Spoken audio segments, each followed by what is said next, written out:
សួស្តីបងប្អូនទាំងអស់គ្នាដែលស្រឡាញ់វិស័យចិញ្ចឹមសត្វចឹងបងប្អូនថ្ងៃនេះមកជួបខ្ញុំវីដេអូថ្មីខ្ញុំនឹងនិយាយតាក់ទងជាមួយនឹងបងប្អូនដែលចង់ចាប់ផ្ដើមចិញ្ចឹមសត្វគោហើយមានដើមទុនតិចបងប្អូនគួរចាប់ផ្ដើមពីចំណុចណាណាបងប្អូនចឹងហើយ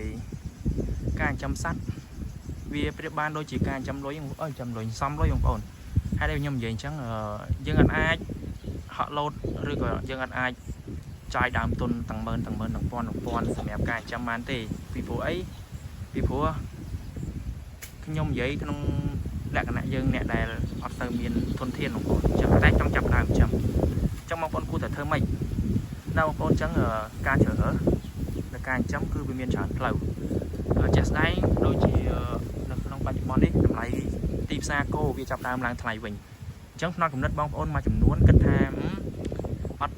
អត់ចិញ្ចឹមគោតូចទេចង់ចិញ្ចឹមគោថ្លៃហ្មងដើម្បីលក់បានថ្លៃ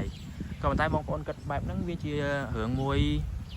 ដែលផ្លូវកាត់យើងនិយាយថាផ្លូវកាត់ចុះតែសម្រាប់យើងគិតត្រឡប់មកវិញបងប្អូនគិតត្រឡប់មកវិញថាបើសិនជាករណីបងប្អូនចាយដើមទុនទៀតថាបងប្អូនអត់ដែលចិញ្ចឹមសោះហើយបងប្អូនចាប់ដើមចិញ្ចឹមគោមួយក្បាលភ្លាមយើងទិញតម្លៃ 4-10 លានយកមកចិញ្ចឹមសួរថាបងប្អូនអាចគិតដល់កន្លែងមានហានិភ័យទៀតថាស្រាប់តែយើងចិញ្ចឹមទៅមានបញ្ហាអីមួយទៅគោរបស់យើងវាបាត់បង់ឬក៏វាខាតអញ្ចឹងបងប្អូនសួរថាខាតច្រើនអត់បងប្អូនប្រើលុយ10លានទិញបានតែគោមួយក្បាលទេយកមកចិញ្ចឹមតែគោផែនល្អហើយចិញ្ចឹម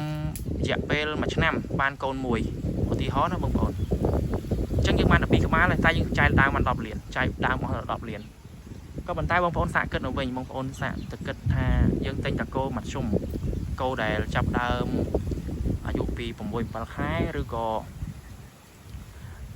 ចិត្តរឈ្មោលនឹងគិតថាចិត្តរឈ្មោលនោះហើយរូបរាងមកលំមណាបងប្អូនបាច់ចូលដល់ស្អាតពេកទេហើយតម្លៃក្នុងមួយក្បាលគឺអំឡុងពី2លានកន្លះទៅ3លានហ្នឹងអញ្ចឹងបងប្អូនសាកគិតនៅ10លានដែលបងប្អូនទិញគោតែមួយក្បាលដែលស្អាតហ្នឹងបានមួយក្បាលហើយយើងយកមកគិតជាមួយនឹងគោដែលមានតម្លៃសមរម្យហើយតម្លៃតែ3លានអញ្ចឹងបងប្អូនគិតមើលវាបានគោប៉ុន្មានក្បាល3ក្បាលអញ្ចឹងយើងបាន3ក្បាលដែលល្មមហើយក្នុងរយៈពេល1ឆ្នាំក្រោយដូចគ្នាគោមួយបានបង្កើតបានកូនមួយក្បាលអាគោដែលល្អណាបង្កើតបានតែកូនមួយក្បាលទេតែតែគោដែលអត់ទៅល្អនេះគោដែលមធ្យមនេះបានវាមិនអន់ពេកទេវាអាចបង្កើតគោយើងបាន3ក្បាលអញ្ចឹងក្នុងរយៈពេល1ឆ្នាំយើងប្រើលុយ10លានដូចគ្នាមួយបង្កើតកូនបានតែមួយក្បាលមួយទៀតបង្កើតកូនបាន3ក្បាលអញ្ចឹងសួរថាមួយណាចំណេញជាងបងប្អូនអញ្ចឹងបងប្អូនគិតកន្លែងហ្នឹងណាបងប្អូន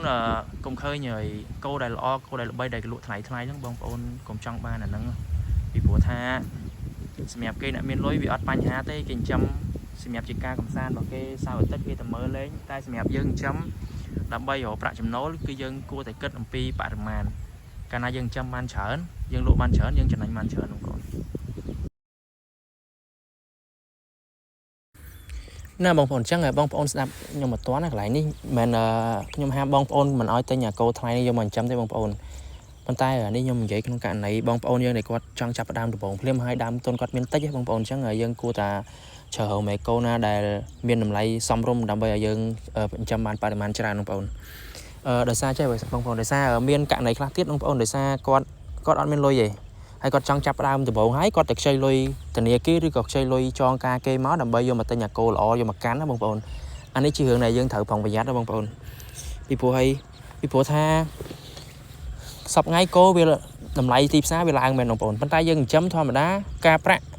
នៅពេលដែលយើងខ្ចីលុយគេយកមកទិញនៅពេលដែលដល់ខែគឺម្ចាស់លុយគេនឹងមកយកការប្រាក់ពីយើងហើយប៉ុន្តែគោអត់ដូចគ្នាទេបងប្អូនគោដល់ជារបរមួយដែលវិលឆ្នាំបានវាធ្លាក់កូនឲ្យយើងហើយបើសិនជាយើងចិញ្ចឹមវាហើយយើងឲ្យបងកាយគេរាល់ខែសួរតែយើងហត់រួចអត់បងប្អូនអានេះជារឿងដែលយើងត្រូវប្រុងប្រយ័ត្នណាបងប្អូនពីព្រោះបច្ចុប្បន្ននេះលុយយើងពិបាករកណាស់អញ្ចឹងបើសិនជាយើង